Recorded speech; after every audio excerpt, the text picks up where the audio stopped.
Naging single mom ako sa edad na 17 dahil ako lang halos ang nagpalaki at nag-alaga sa anak ko.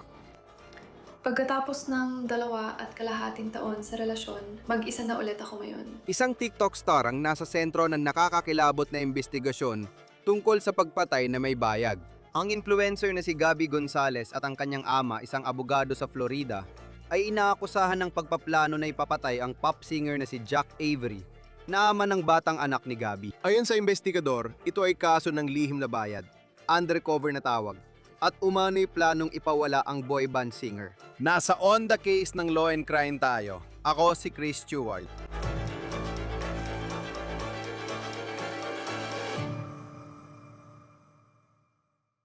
Napagtanto ko lang na ang kailangan ko lang ay ang sarili ko. 5 taon nang nakalipas, ang pagiging mag-isa ay parang pinakamasamang bagay na pwedeng mangyari sa akin. Ngayon, pinakamaganda ang mag-isa. Baka kilala mo si TikToker Gabby Gonzalez na sumikat sa pagpo-post tungkol sa pagiging ina, buhay pamilya, at araw-araw na sandali kasama ang anak niyang babae. Ngayon, sina Gabby Gonzalez at ang ama niyang si Francisco Gonzalez ay inaresto ng pulis dahil umano sa planong pagpatay kapalit ng bayad. At ang target daw ay hindi basta-bastang tao. Sabi ng mga investigador, si Jack Avery, dating mga awit ng Why Don't We at ama ng 7 taong gulang na anak ni Gabby, ang target umanong ipapatay. Batay sa dokumento ng pulisya, sinabi umano ni Francisco Gonzalez, isang abogado sa Florida, sa isang tao na mas mura kung patay si Jack Avery. At ayon sa mga investigador, hindi lang sa salita natapos ang kaso.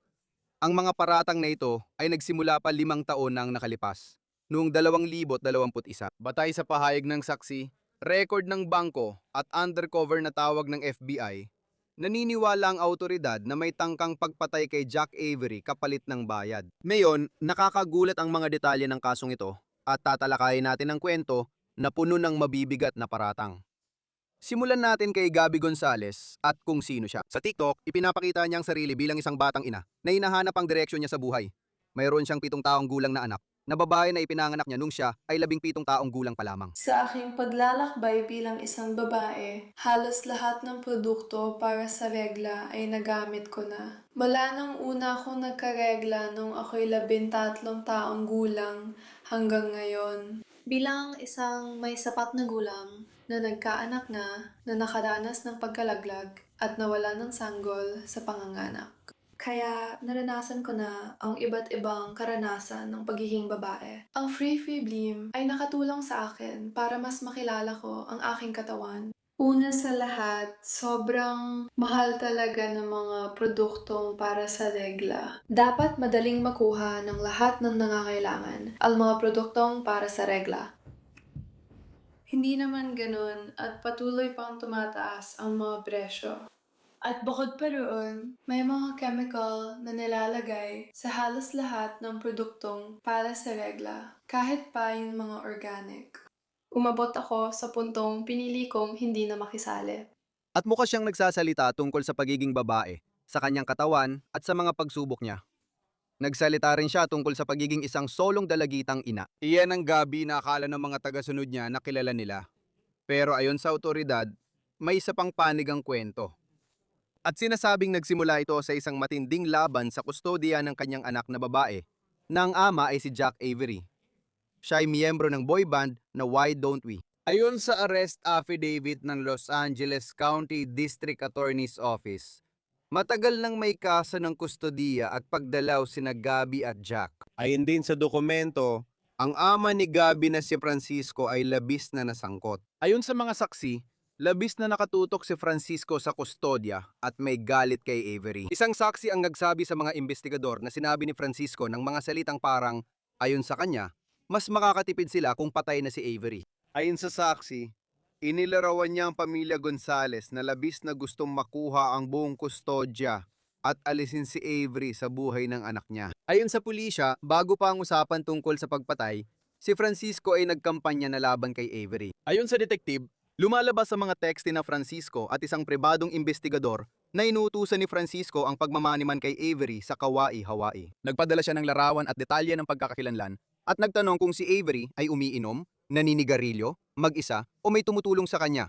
Anumang pwedeng gamitin laban kay Avery sa korte. Sa ibang komunikasyon na sinuri ng mga federal na ahente, Tinalakay umano ni Francisco ang alegasyon na may COVID si Avery. Tandaan, nasa taong 2021 pa tayo sa puntong ito at ipinahayag niyang intensyon na iparesto si Avery kung magpakita siya para sa pagbisita at sinubukang idawit ang isang kakilala sa pagpapatupad ng batas. Sinuri rin ng mga investigador ang mga komunikasyon ng pamilya sa group chat. Noong Marso 22, 2021, di umano'y isinulat ni Francisco.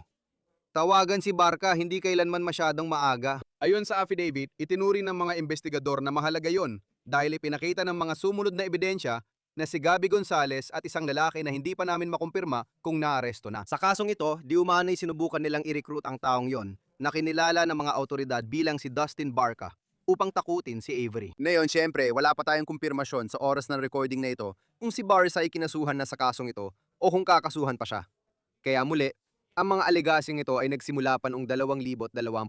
Halos 5 taon nang tumatagal ang investigasing ito. Pero sa kabila ng lahat ng yon, patuloy pa rin nagpo-post si Gabby sa TikTok na parang walang nangyayari. Magandang umaga sa inyo lahat. Dahil sa espresso, not like us, at sa torture 13th floor experiment, ang utak ko. Parang may tama, paulit-ulit lang kumakanta ng lyrics. Hindi ba ito ang punto? Hindi ba ito mismo ang brainwashing? Gumagana na. Gumagana na. Grabe, pero daddy, mahal ko siya. Sige, makinig ka. Nung una kong pinakinggan ang kantang ito, talagang parang gay anthem ang dating. Hindi ko alam kung bakit interesado ang lahat kung tungkol sa anong lalaki ang bawat kanta. Wala naman akong pakialam at hindi rin mahalaga yun. Pero maganda talaga yung kanta at enjoy ako makinig. Ayon sa ulat ng pulisya, lalong tumitindi ang umano'y plano. Sabi ng saksi, paulit-ulit daw sinabi ni Gabby na gusto niyang patayin si Jack Avery at pinag-usapan pa ang pagkuha ng hitman. Ayon sa saksi, nag-usap sina Gabby at isa pa tungkol sa dark web at Bitcoin payment. At sinabi ng saksi sa mga investigador at quote, si Francisco Gonzales ang pinagmulan ng pera. Sinabi rin ng saksi na napag-usapan na magaganap ang planong pagpatay sa Los Angeles at quote, gagawing mukhang isang aksidente sa sasakyan. Ayon sa isa pang saksi, sinabi nito sa mga investigador na sinabi raw ni Gabby na bayad na ang hitman para patayin si Avery at si Francisco ang nagbayad ng halos $10,000. Kasunod nito, may mga record sa pananalapi sa kasong ito at napakarami ng mga ito. Ayon sa affidavit, noong Abril 26, 2021, si Francisco Gonzales ay nagpadala ng bayad na $10,000 sa umano'y hitman sa pamamagitan ng payment app na Square. Ayon sa record, pumasok ang pera sa account ng hinihinalang hitman. Pagkatapos, inilipat ng umano'y hitman ang dalawang magkahiwalay na $5,000 sa kanyang Gemini cryptocurrency account noong Mayo 4 at Mayo 6 ng 2021. Pagkatapos, sa sumunod na buwan, noong Hunyo 5 ng taong yon, ang taong pinaniniwala ng pulisya na siya ang hitman ay umano'y nagpadala kay Francisco ng isang invoice na nagkakahalaga ng $4,000 sa pamamagitan ng kanyang negosyo. Sabi ng pulisya, nabayaran ni Francisco ang halaga, na lumabas din sa bank records na nakuha sa pamamagitan ng subpina. Ang umano'y hitman na ito ay sinabi kalaunan sa mga investigador na, sa kanyang mga salita, hindi siya talaga nagsagawa ng anumang web development services at naniniwala siyang ang layunin ng invoice ay, sa kanyang mga salita, isang palusot lamang. Ayon sa ulat ng pulisya, sinabi ng umano'y hitman sa follow-up na investigasyon na pinadalhan siya ni Francisco ng pera, kunyari para sa bayad sa web development.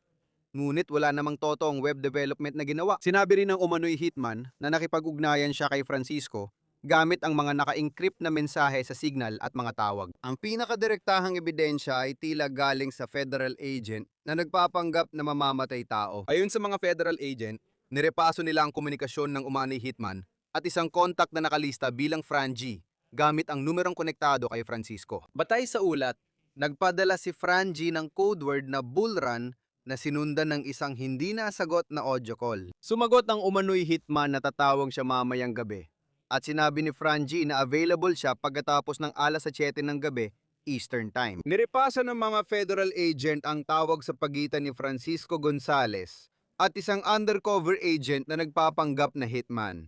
Sa tawag na yon, ayon sa affidavit na hawak natin, gumamit si Francisco ng coded na salita tulad ng bull run, binanggit ang bayad sa Bitcoin, at tinalakay ang pag-verify ng target at pag-aayos ng bayad matapos ang gawain. Lumabas sa federal tracing materials ng umano'y hitman ang pinundohan ang mga bayad sa cryptocurrency nakaugnay ng kahilingan para sa murder for hire. Ayon sa TMZ, inaresto si Gabby noong nakaraang linggo sa Humboldt County, California, sa pinakadulong hilaga ng estado habang sumasakay ng eroplano. Nilipat siya sa LA County kung saan siya ngayon nakakulong ng walang piyansa. Ayon sa LA County Sheriff's Department online records. Nakatakda siyang basahan ng sakdal na yung araw ng Martes habang nire-record namin ito para sa kasong conspiracy to commit murder. Ngayon, tungkol naman sa kanyang ama, si Francisco Gonzales, inaresto siya sa kabilang panig ng bansa sa Seminole County, Florida. Nasa gitnang bahagi yun ng estado dahil sa warrant mula sa California. Inumpirma ng Seminole County Sheriff's Office ang aresto. Nananatili pa rin sa kulungan sa Florida si Francisco matapos isuko ang karapatan sa extradition papuntang LA. Kaya pupunta siya sa West Coast. Ngayon, narito ang isang bagay na gusto rin namin idagdag na may kinalaman kay Jack Avery. Isang bagay na aming natuklasan at sa tingin namin ay mahalagang banggitin. Nakakita kami ng isang podcast na nilahukan ni Avery noong Setyembre ng 2025. Ito ay ang Zach Sang Show. At sinabi niya sa podcaster na ito ang tila isang nakakabaliw na kwento noon na 2 ahente ng FBI ang dumating sa kanyang pintuan upang ipaalam sa kanya ang tungkol sa isang sabwatan na may isang taong umupa ng iba para patayin ako. Hindi kami sigurado kung may koneksyon pero kakayibang nagkataon ng timing. Hindi na nagbigay pa ng karagdagang detalye si Jack Avery tungkol sa sinabi ng FBI kung tungkol saan ang sabwatan na ito at kung sino ang taong umano'y umupa ng iba para subukang ipapatay siya. Pero nakita namin talagang interesante ito. Na nagsalita rin siya ng may pagmamahal tungkol kay Gabby Gonzales sa podcast na ito. Hindi sa parang magsasalita ka tungkol sa isang tao na pinaniniwalaan mong maaring umupa ng iba para ipapatay ka. Kaya hindi malinaw kung alam niya na tinitingnan din ng FBI si Gabby bilang bahagi ng umano'y murder for hire na plano. Kasama natin ngayon si Nima Romani, dating federal prosecutor at presidente ng West Coast Trial Lawyers para talakayin ang kasong ito. Laging masaya kang makasama sa Law and Crime. Ayon sa mga dokumento ng korte, nagsimula ang investigasyon noong 2021. Ano masasabi mo sa timeline na yon? Chris, salamat sa imbitasyon. Hindi na ako nagulat. Kaya ang gusto mong gawin, lalo na sa mga kasong murder for hire or kahit anong kaso na may kinalaman sa sabwatan o katulad na krimen na hindi pa natatapos, gusto mo talagang siguraduhin na maayos ang lahat ng ebidensya mo. Siyempre, ang huling bagay na gusto mo mangyari ay may mapatay o gaya ng sa mga kamakailang pag-atake sa ilang Jewish center sa New York, may mabomba talaga. Pero kailangan mo pa rin ng sapat na ebidensya. Kaya kapag humarap ka sa paglilitis sa harap ng hurado, alam mong hindi lang ito pinalalaki o paunang plano, kundi may konkreto at pinagplanuhang balak at sapat na ebidensya para makahatol na tingin ko ay nangyari dito. Bago natin talakayin si Gabby Gonzales at kung anong posibleng maging kaso laban sa kanya, marami pa rin tayong hindi alam ngayon. Francisco Gonzales, ang kanyang ama, mukhang may hawak na resibo ang mga otoridad. Parehong literal at sa matalinghagang diwa pagdating sa ilang mga transaksyon sa bangko na ginawa. May ilang nagsabi na nabanggit niya ang pagkuha ng hitman. Tiyak na may pinaghihinala ang motibo, based lang sa alitan sa kustodiya na matagal na nangyayari. Ano ang kapansin-pansin para sa iyo tungkol sa maaring kaso laban sa kanya? Kumbaga ang sentro nito habang umuusad ang kaso. At pinatutunayan, ayon sa mga piskal, na sinubukan niyang kumuha ng hitman o gusto niyang patayin si Jack Avery. Oo, malinaw na hindi bihira ang karahasan o bantang karahasan sa mga alitan sa kustodiya. Walang mas mahalaga sa isang nanonood kundi ang kanilang anak. Halimbawa, ang asawa ko ay kumakatawan sa mga batang nasa foster care. At masasabi ko na ang ilang pagdinig sa dependency court ay mas matindi pa kaysa sa pinakamalalang kasong kriminal na nahawakan ko, kahit may makukulong habang buhay. Ibig sabihin, inaalis mo ang anak ng isang tao. Kaya madalas nating nakikita na may pumapatay o sumusubok pumatay sa kanilang asawa o dating asawa dahil sa kustodya. Pero sa ilang kilalang kaso, nakita rin natin na nakikialam ang mga magulang dahil sila ang lolo at lola at malakas ang nararamdaman nila dito. Malamang ang kaso ni Dan Markel mula sa Florida, isang bagay na malawakan naming tinalakay dito sa Law and Crime, ay marahil ang pinakakamakailan at kilalang halimbawa ng ganoon. Hindi rin bihira na ang lolo't lola o magulang ng asawa ay nakikialam, gaya na nakikita natin dito. Nakaka-interest dahil isa sa mga umano'y, alam mo na, mga taong sinasabing hitman o yung gustong kunin para sa kasong ito, pinag-uusapan nila ang $10,000 sa tingin ko na ibinigay Binyayaran ng humigit kumulang $10,000 para sa umano'y pagpatay na ito. At pagkatapos may saksi kang nagsasabing ito raw ay para sa isang uri ng web development na hindi naman talaga nagawa. Sa ganitong kaso, bilang taga-usig, dapat mong patunayan na dito napunta ang pera at hindi ito ginamit sa totoong dahilan. Paano mo isasali yun sa kwento mo sa hurado kung sakaling umabot doon? Chris, ang ganitong kaso ay kadalasang binubuo sa tatlong paraan, madalas lahat. Siyempre, wiretaps. Malaking tulong kung may sariling salita ng akusado, di ba? Mga text message, mga naitalang tawag sa telepono. Pagkatapos, ang susunod na pinakamagandang paraan ay ang paggamit ng undercover. Sa kasong ito, meron tayong ahente ng FBI na nagpapanggap alam mo na bilang isang taong maaring tumulong sa pagpatay na ito. Pangatlo, nakakatulong din ang mga testigong nakikipagtulungan. Pero tingin ko hindi sila kasing epektibo ng dalawa dahil may mga taong posibleng magsinungaling para iligtas sarili nila. Minsan may sariling kriminal na record ang iba, kaya pwedeng masira ang kredibilidad sa pagtatanong ng depensa. Pangunahing dahilan ay nangyayari ito sa likod ng saradong pinto, kaya tatlong paraan lang ang gamit para mabuo ang mga kasong ganito. Para sagutin ang una mong tanong, ito rin siguro ang dahilan kung bakit ngayon mo lang nalaman ito. Ano ang nangyayari sa paglipas ng panahon?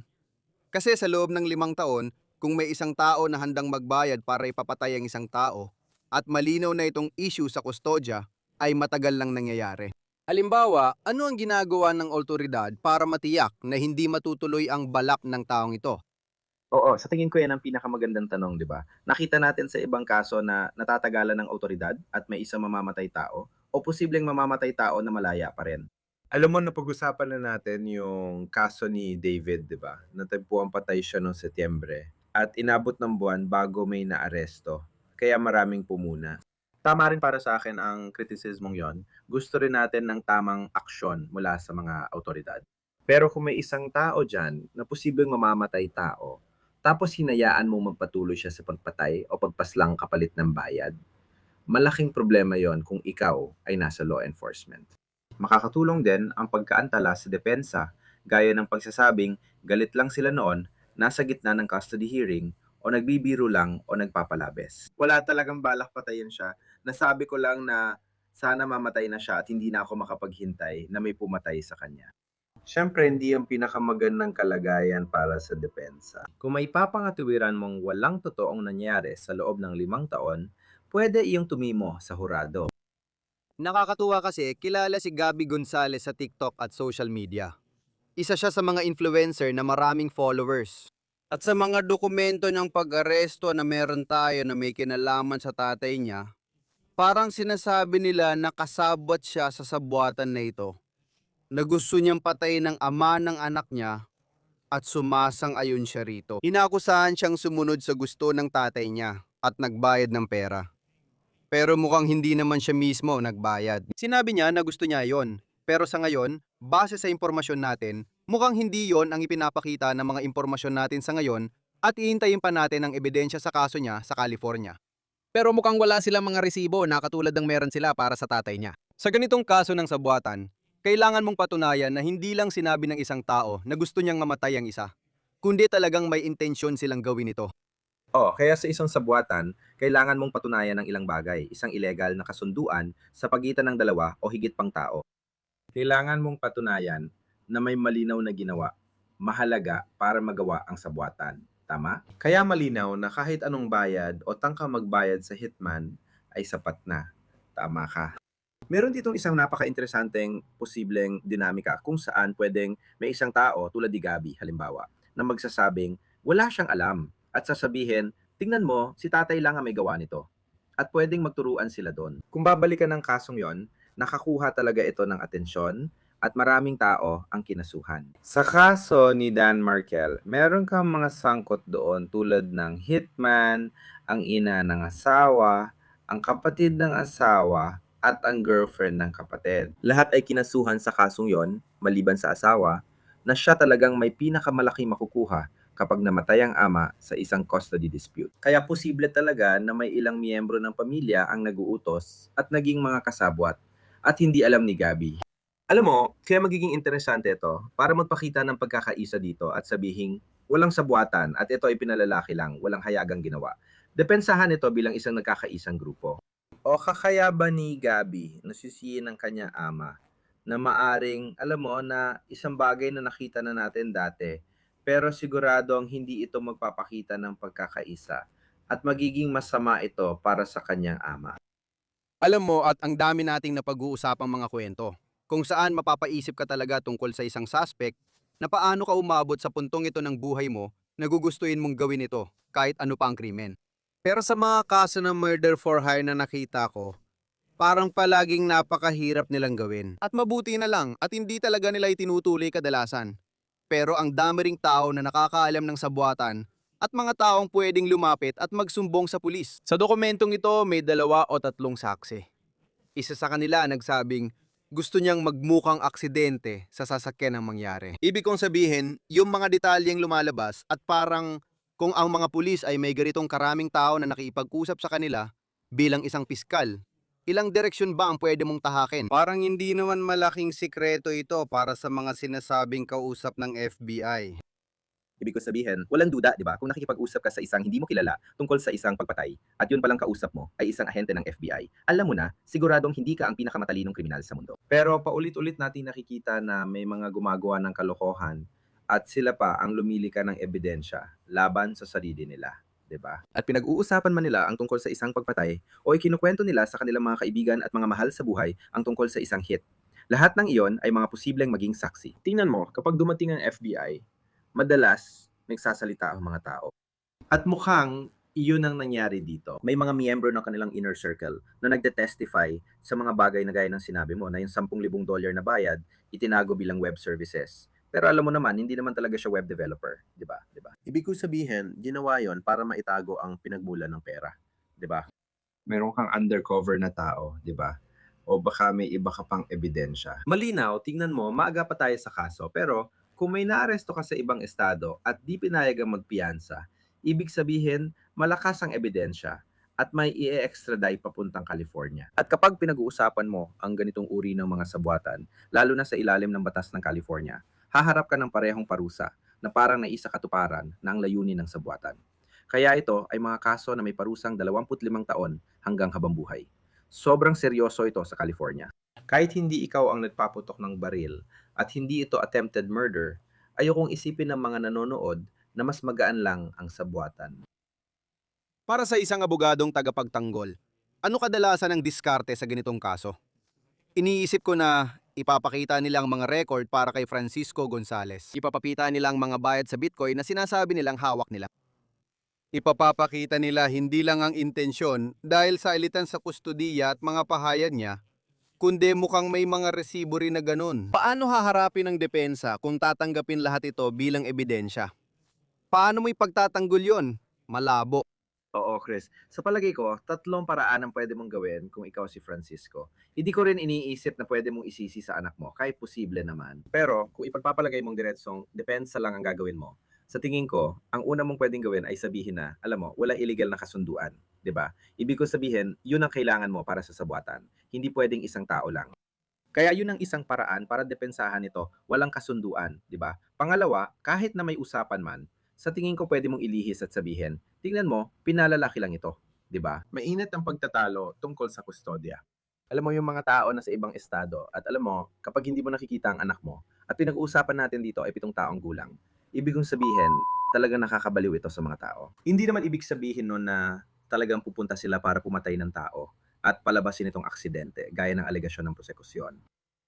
O, alam mo, yung pangatlong paraan ulit, kung hindi mo makuha yung dalawa, magbabago ka ng diskarte, parang ibubuhos mo lahat at sasabihin mo, pakinggan mo, ito ay entrapment.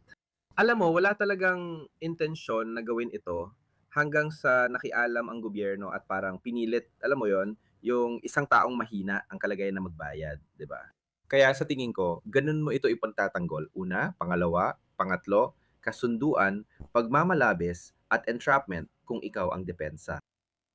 Ang tatay ni Gabi ay inaresto sa Florida. At ngayon yata siya unang humarap sa korte habang nire-record natin ito ngayong Martes. Ano ang susunod sa proseso habang babalik siya sa California para harapin ang mga kaso? Oo, ang susunod sa proseso ay, alam mo na, extradition. Karaniwan, ang tanging issue lang talaga sa pagdinig sa Florida ay ang pagkakakilanlan. May warrant of arrest at dahil sa full faith and credit clause ng konstitusyon, dapat itong kilalanin ng mga hukom sa ibang estado. Ang tanong sa mga hukom sa Florida, si Francisco Gonzales ba ang parehong tao sa warrant ng California? Kung oo, pipirmahan ng mga gobernador ang extradition. At alam mo, dadalhin si Francisco dito sa California, sa Los Angeles County Superior Court, at haharap siya sa mga kaso dito. Paano nakakaapekto yon sa kaso ng anak niya? Paano nagkakasabay ang mga timeline kung may dalawang magkaugnay pero magkaibang kaso? Tanong, pagsasamahin ba sila o paghihiwalayin? Madalas depensa ang gusto ng hiwalay, gaya sa kaso ni Gabby. Maaaring magkaiba ang depensa rito.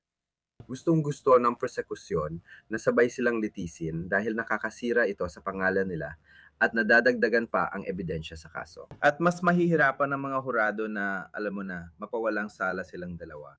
Pwedeng mahatulan ng guilty kahit isa lang. Kaya kadalasan, gusto ng prosekusyon na pagsamahin ang kaso at gusto naman ng depensa na paghiwalayin ito.